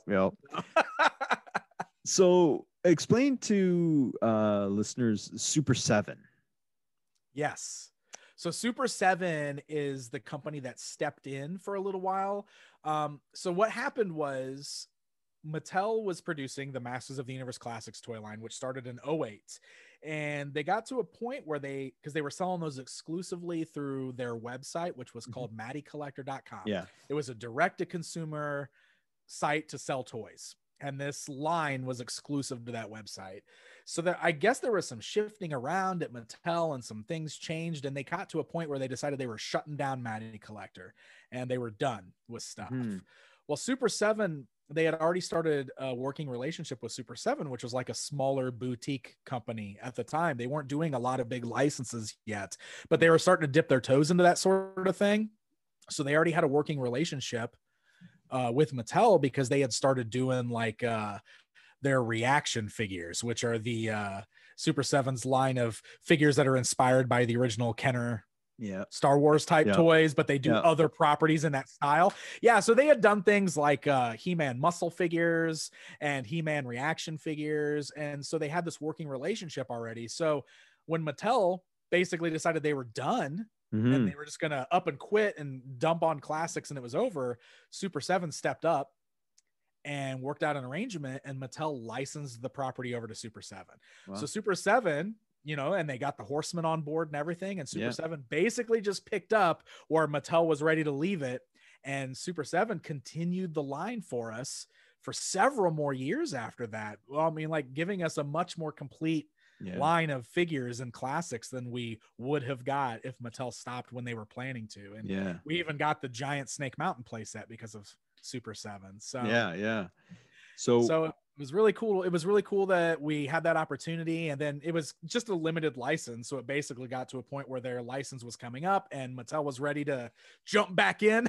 They were ready to launch Origins, so that's where the whole thing kind of shifted. We'll take it from here. Super 7. Oh yeah, exactly. So it just shifted back, and now Mattel's doing them again. So all right, so one of the coolest lines was Club Grayskull. I really enjoy. I didn't unfortunately get my hands on too many. They were pretty pricey.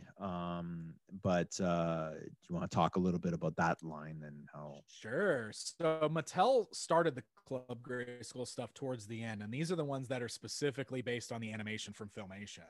So it was kind of like for the first time ever, we were getting toys that looked like they did in the cartoon. It was pretty cool. So cool. And so that was one of the big focuses of Super 7 when they took over. They were like, well, we're really going to go all in on pumping out these Club Grayskull figures, you know, and we got so many more because of Super 7 taking over.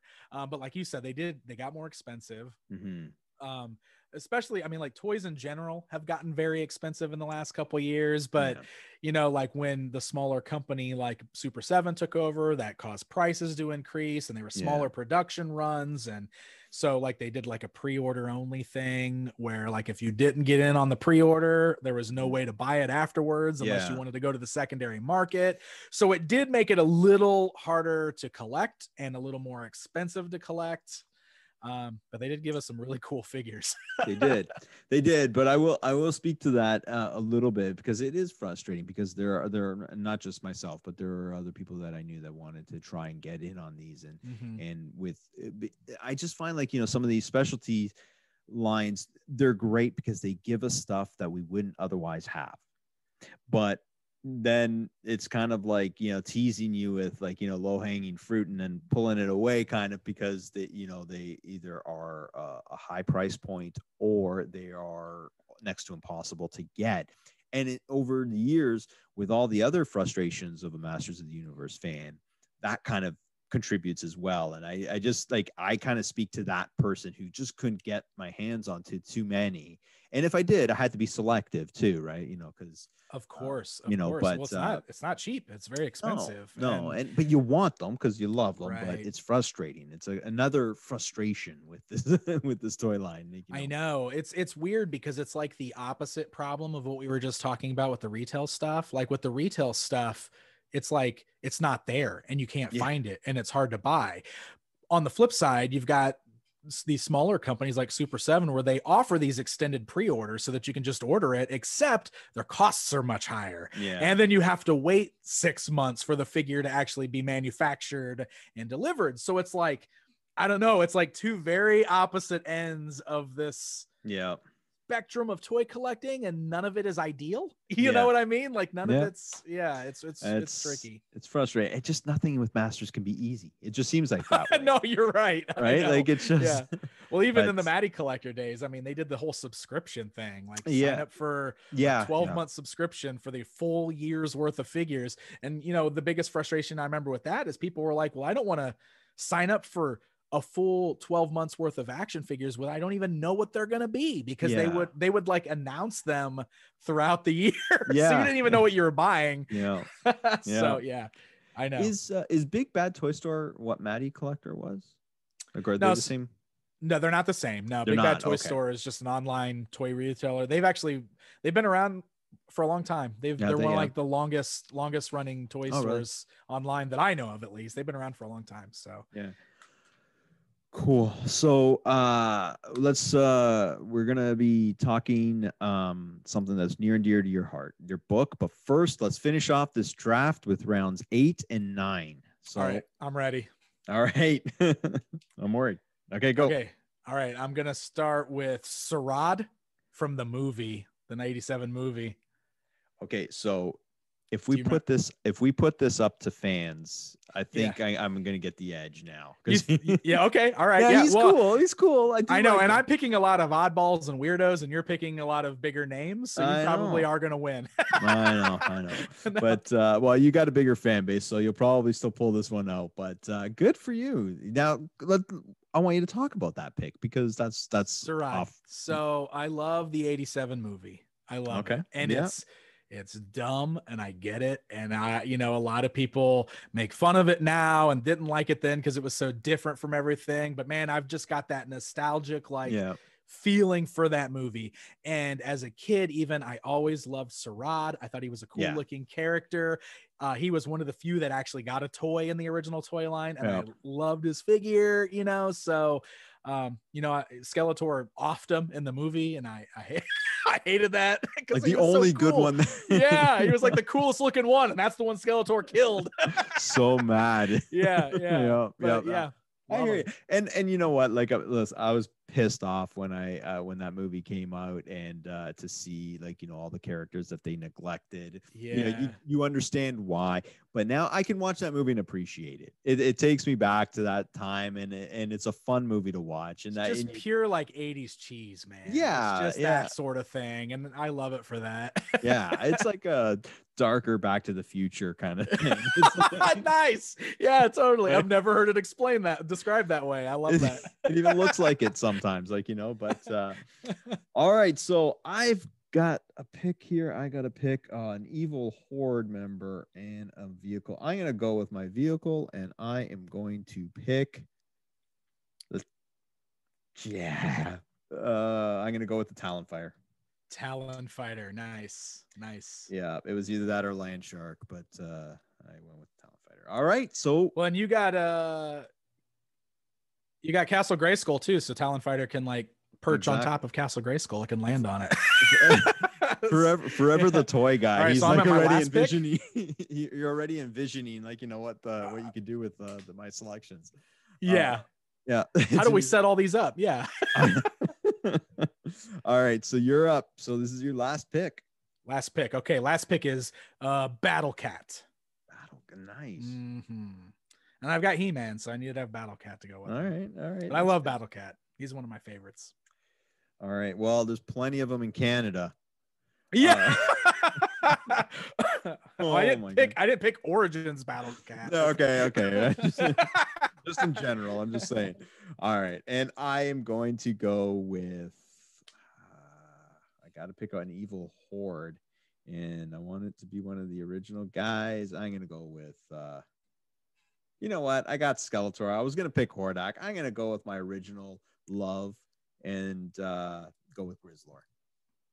Grizzlor, good choice. For some reason, when he came out when I was a kid, I was like flipping out. I was like, this guy's awesome. He's all furry and cool. Yeah. Yeah, I like it. Pillow for a cat. It's perfect. So all right. So we'll those are our teams, and I will post on that later on. I have a really weird team, man. My team is all over the place. But maybe when you see the visual, you'll be like, oh my God, I was genius. Yeah. I know what I was doing. I just didn't know at the time. No, it's good, man. It'll be fun.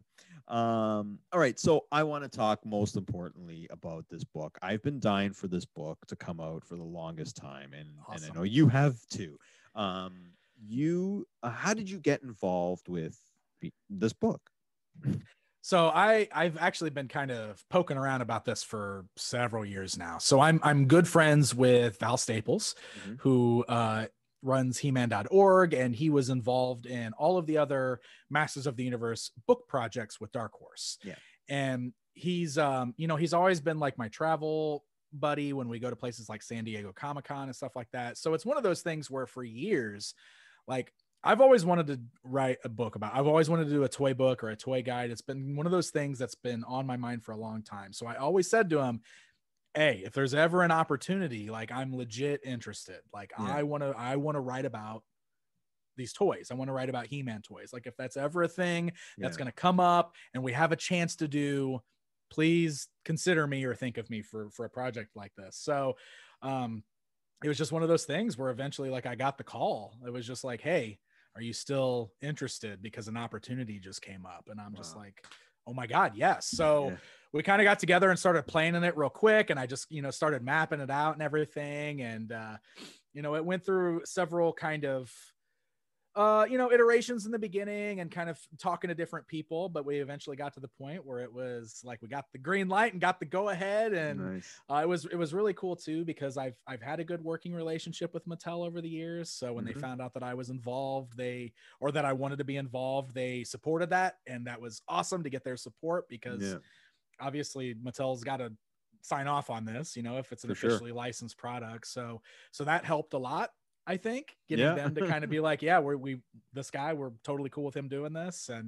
And then it was just kind of off after that, like the race began, and like now all of a sudden this is a real thing and a real project I got to work on, and we got to map this whole thing out, and how do we do this? And figured it all out from there. That's awesome. It's a dream project, I'm sure. Yeah, right? really is a dream project. That's awesome.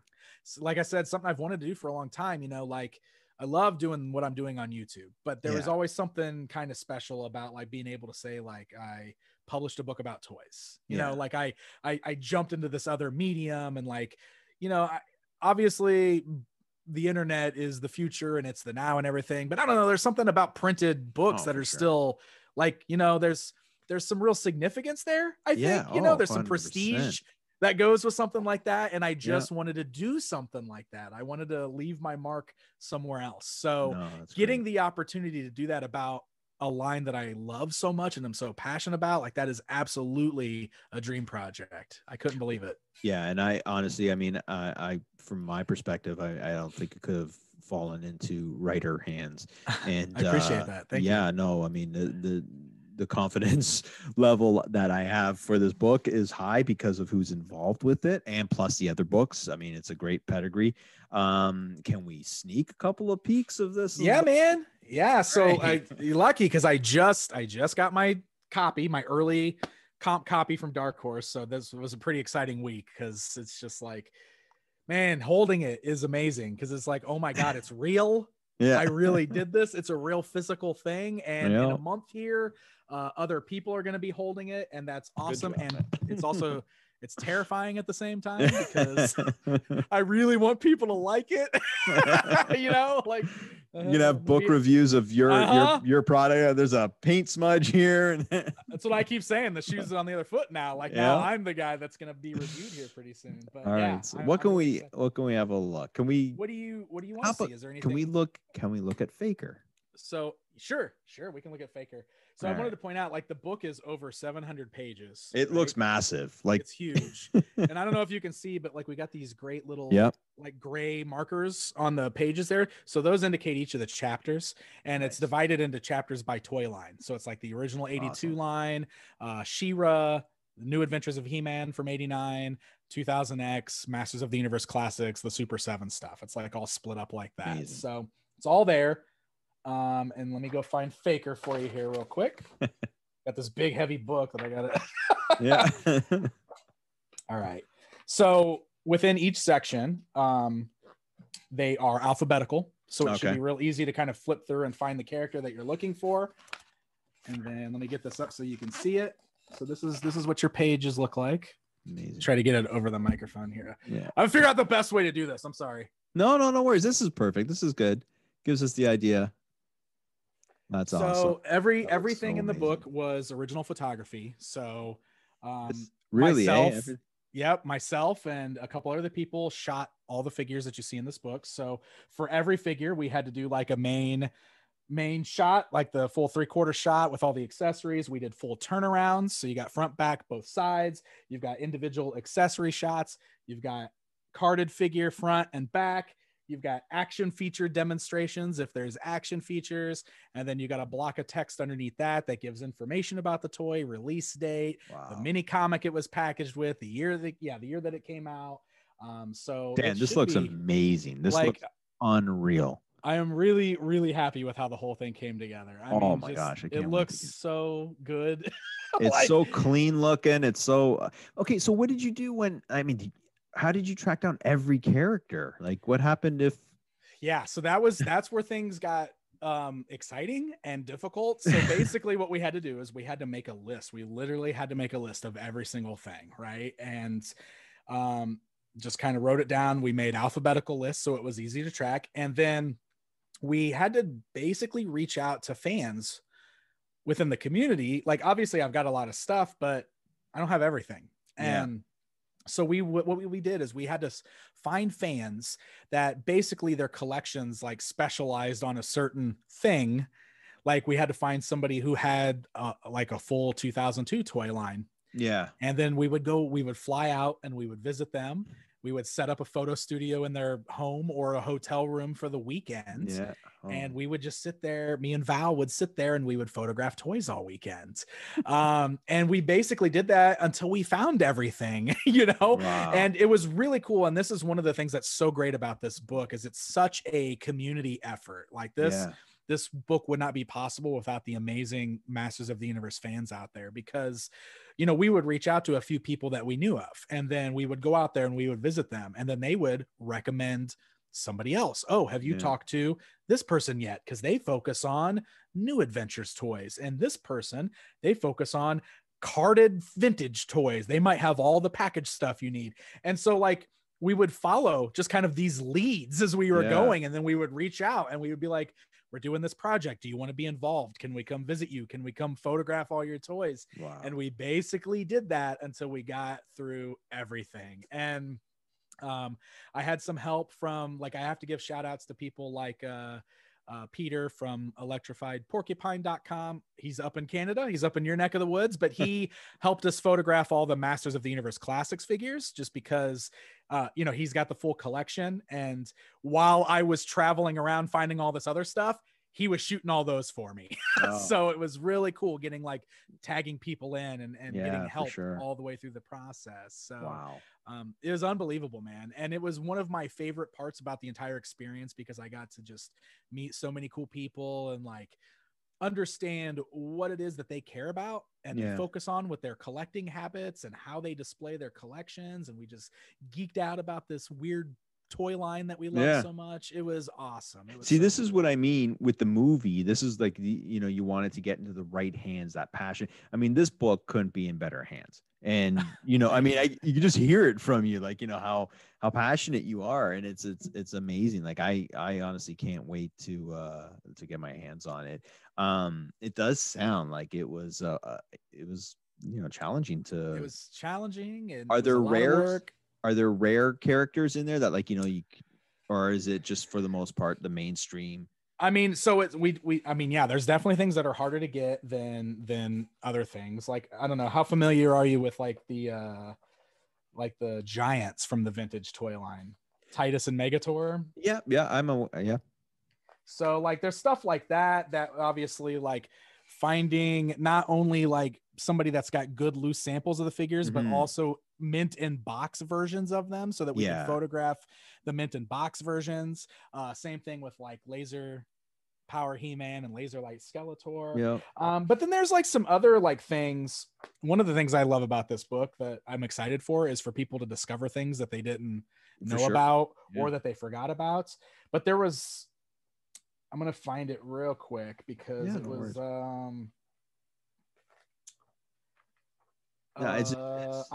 okay, sorry. I'm like sitting here just digging through the book. No, go for it. Go for it. This is the highlight. This is why we kept it towards the end here. I wanted to save it. This book is the highlight of the show. So that it's some of the stuff that was harder to find were some of the things that came out like towards the end of the original toy line, specifically the things that didn't see as wide of releases. And like the giants I talked about and the laser figures, and I'm sure. Oh yeah, here you go. So Laser Power He-Man was a big one. And there's two versions of them. So there's like two different head sculpts. Really? So, you know, we got both versions of the head sculpt there. Plus we got the carded figure, which is really really cool to see. Leech. Some of the figures, Leech. So Leech is a good example too, because there's a variant of Leech which is known as Black Buckle Leech, where the belt buckle's painted black and he's got 2 tones of green on his chest. So he's the rarer figure to find. He's harder to find. He's thought to be the original release because he's got more paint apps, and then they quickly nixed that and made them cheaper to make. And so the more common one doesn't have those extra paint apps. So we've got both versions pictured in there. And anytime that there's like a notable variant like that, we made sure to show it or talk about it in here so that people can see it. So, and what's man, I don't know. What's the research on that? Ahead. Like, I mean, how are you, like, how do you know that you got everything? So that's what's tricky, because I don't know. And I feel like, and that's one of the reasons why we opted not to go all in on variants with this toy line, because there's certain things that you could consider like a notable variant on something. Like with Too Bad, there's a version where his back is flat and a version where his back is round. And those are very noticeable production changes. But there's also the difference of like, well, you could line 10 He-Mans up next to each other and they might all look slightly different just based on the year that they were produced and the factory they came out of. So we didn't go that deep with this particular book, because it's hard to know that you have everything, and it's hard to have the space for that. Now I would love to see that. If some, and so that would be fantastic. But and I really had to think that over for this. Well, that's what volume 2 go that deep. So okay. Volume 2, right? You're gonna have the origins, you're gonna have all these, and then you're gonna have everybody that reaches out to you with, hey, I got this. That's the thing. Like, all this, I know, all this new stuff that's out now, people are already saying, like, when we ask this, it's already like, is Origins? Like, no, Origins is just now happening. So I'm always gonna have to do a follow-up book, right? I'm gonna have to include Origins. I can't, hang on a second. You kind of froze a little on my screen here. Can you see me? Okay? Yeah, it looks. Is it better now? Yeah, I think so. Yeah, well, you just came back, so I just. Okay, kind so of we kind of had a little bit of glitch. That's okay. We're good. Okay, so you got the action figures in there. Is it just action figures, or is there other things in there as well? So all the vehicles and all the play sets are also in here. So So here, let's go to are we going to see So while you're finding, so what are we going to find? I'm going to go to the New Adventures toy line, because no one's seen them. Right. It's an oddball toy line that not a lot of people think about, and we were just talking about play sets. Yeah. Are we going to see a battle ram in Origins?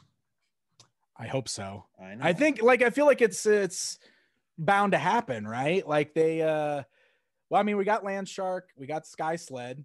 We got the Sky Sled, so it feels like we got to have like the full battle ram, right? I know, but I'm worried about that. But are you? So this is Nordor. Okay. I don't know if you've ever seen this before, but it's one of the big play sets from New Adventures. No, I was not into this one, so this is all new to me. Wow. So it's a skull-shaped planet that opens up into a battle station for Skeletor. Wow. How big is that roughly? Oh, I can see the figures in there. Yeah. So it's about, it doesn't stand as tall as Castle Grayskull. I would stand it's about half as tall as Castle Grayskull, but it's round, and then it folds open. So like the top folds open and the sides fold out, and then it's just got this whole battle station inside. It's a very cool playset that not a lot of people know about, because nobody really paid attention to that toy line. Yeah. So it's stuff like that I'm excited is in here. Yeah, no, for sure. So am I. Like that's the stuff, like, like I said, that I saw that for the first time just now, and I'm, I'm a pretty big fan, right? But awesome. Yeah, no, I can't wait. I'm just trying to think if there's one more character I want to see before I all right, I want to see my guy. I want to see Trapjaw. Trapjaw, like original Trapjaw? Let's go for the original Trapjaw. You have 2002 Trapjaw? Yeah, he's in here. You want to see him? Let's go for him. Yeah. All right. Almost there.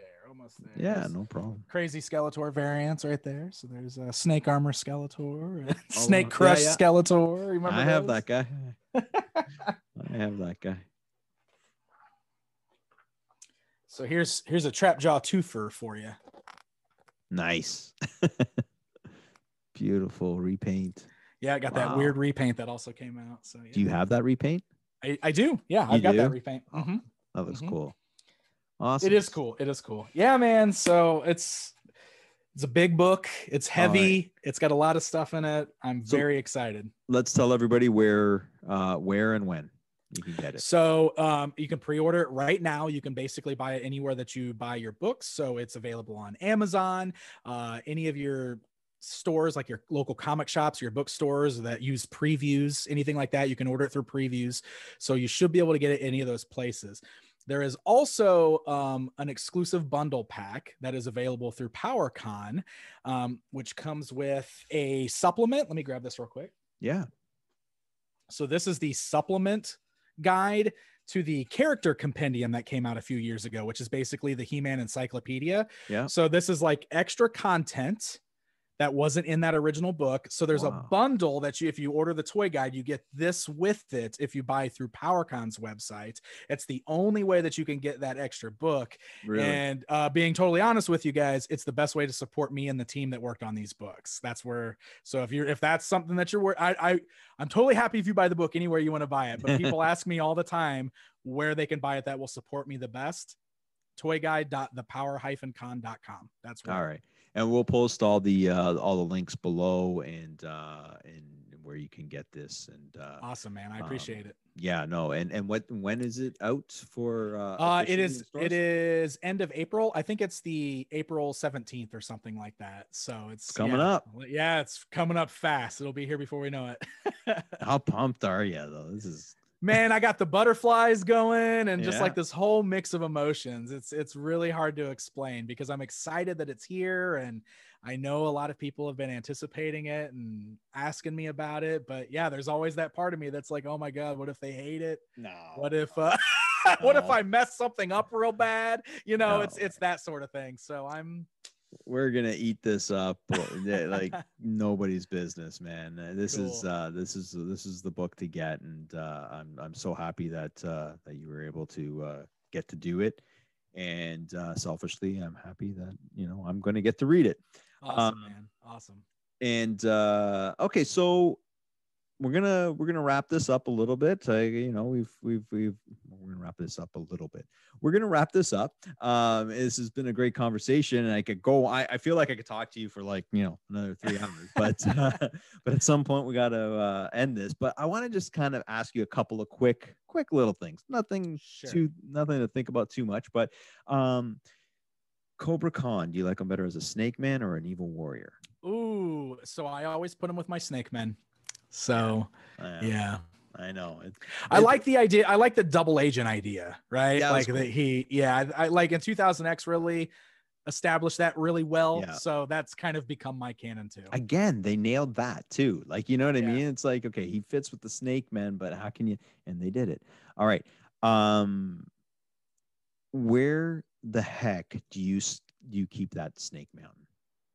That giant snake. Oh my gosh. So yeah, right now it's on the floor underneath my Masters of the Universe Classics display. So like they're on shelves on the wall, and then it and Grayskull are just side by side on the floor, kind of pushed up against the wall and under that thing is insane. That thing is big.